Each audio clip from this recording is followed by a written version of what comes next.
Good morning, everybody. This little video tutorial is going to walk you through some of the steps for our locker assignment for today. So even if you were in class, you might find this helpful, particularly if you missed class today and if you were absent, this is necessary to watch to understand how to do the assignment. So if you are in my period 2 or period 4 class, you will have an extra slide. You will have this slide, which was an example done by Mrs. Koretsky. If you were in my period 6 or 8 or 9, you will not have that slide. You will not have that extra slide. You'll just have the remaining slides. So in this one here, I was able to put together my own locker that was modeled for you live during our class time today. And I'm going to do the same thing now for you, just for the sake of having it documented here in the video for whoever may need it. So the first step that I'll be doing here is, if I can type my name, because again, this is what you will be doing for your locker here on the last slide. Mine has my name. The next thing I want to do is put a clear photo or Bitmoji of yourself here and then delete this text. Okay, so I'm going to be a rebel. I'm going to actually delete the text first. I found that I believe that that's simpler to do. And I showed you 2 ways to do this in class. One way is to go to Insert, Image, and then you could go to Upload from Computer. If you do that and go to, say, actually where I am right now, this would show anything that I uploaded today if I just dumped it into my computer. So if you have a photo, let's say even something that's in a frame in your house or a picture that you found on another phone or something and you wanted to just dump it onto your computer desktop, you could go up here and then select the photo and open it up.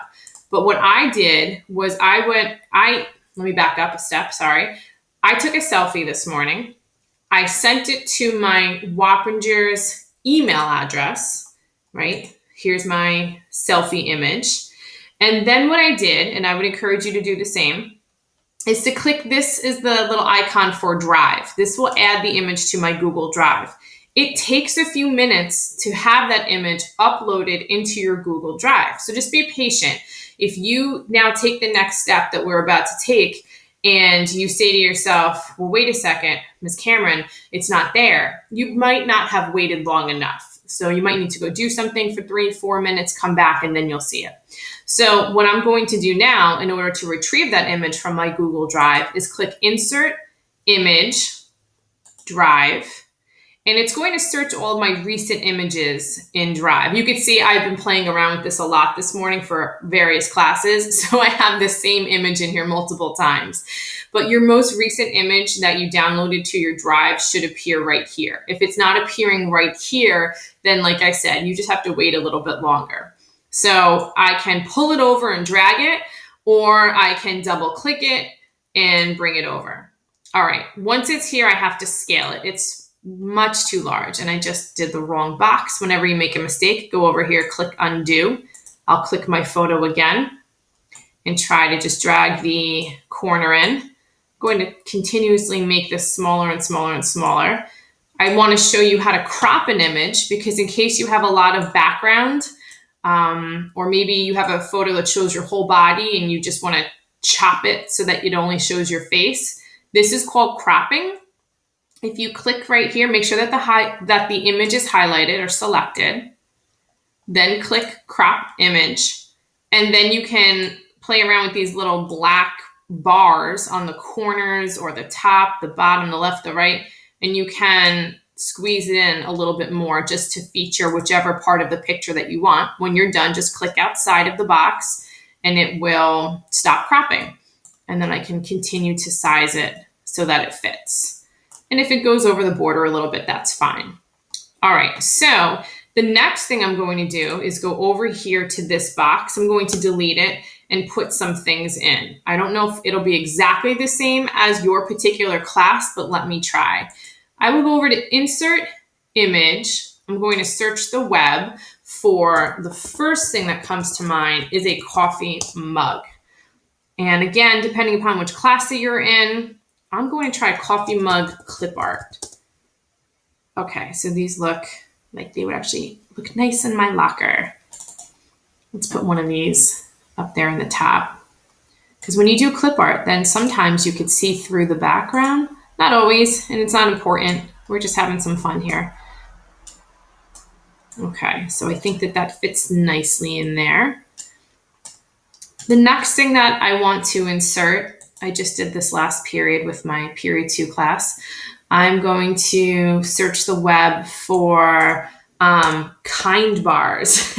That is another addiction that Ms. Cameron has. So let me see. Do I have a clear picture of... I don't need to waste time searching for my favorite flavor. I will just put... This looks like a good stack of kind bars. That's what I'm talking about. Ooh, this is a whole store display. Imagine I could fit all that in my locker. All right, so let me just scale that down to size, if I can get it there. All right, they're my kind bars. That'll last me about a week. All right, let's go to insert image. What was the last thing I put? Ah, a book. Absolutely. Book, and I think we might do clip art again to see if we can get a nice one. Let's see. Let's go with this one, see what we get. Okay. Oops. This just takes a little finesse, takes a little bit of practice, a little bit of patience to make sure that whenever you're resizing something that you have the item selected and that you are being really careful with how you are dragging the corners. All right, so here are my 3 items. Now I'm going to delete the text here and explain them. Why did I choose them? So I'm going to say I have a coffee mug because I can't live without coffee. The kind bars, oops, and I have to capitalize the K in kind because it's a brand. The kind bars are included in my locker because I can eat them on the go for, we'll say, because I can eat them on the go. Lastly, I never leave home without a book because, well, I could say that. Let me say, I have a coffee mug because I can't live without coffee. The kind bars are included in my locker because I can eat them on the go. Lastly, I never leave home without I'm going to say a good book. Okay. I might even choose to break up my 3 items so that they each are on a separate line. I don't have to do that, but I think here I have the space, so that's what I'm going to do. Now, as a student, I would click the turn in button in the upper right-hand corner, but if you see here on my screen, I do not have that capability because I'm not a student. I have the teacher view. But you will, once you complete this page, click turn in the upper right-hand corner. So that concludes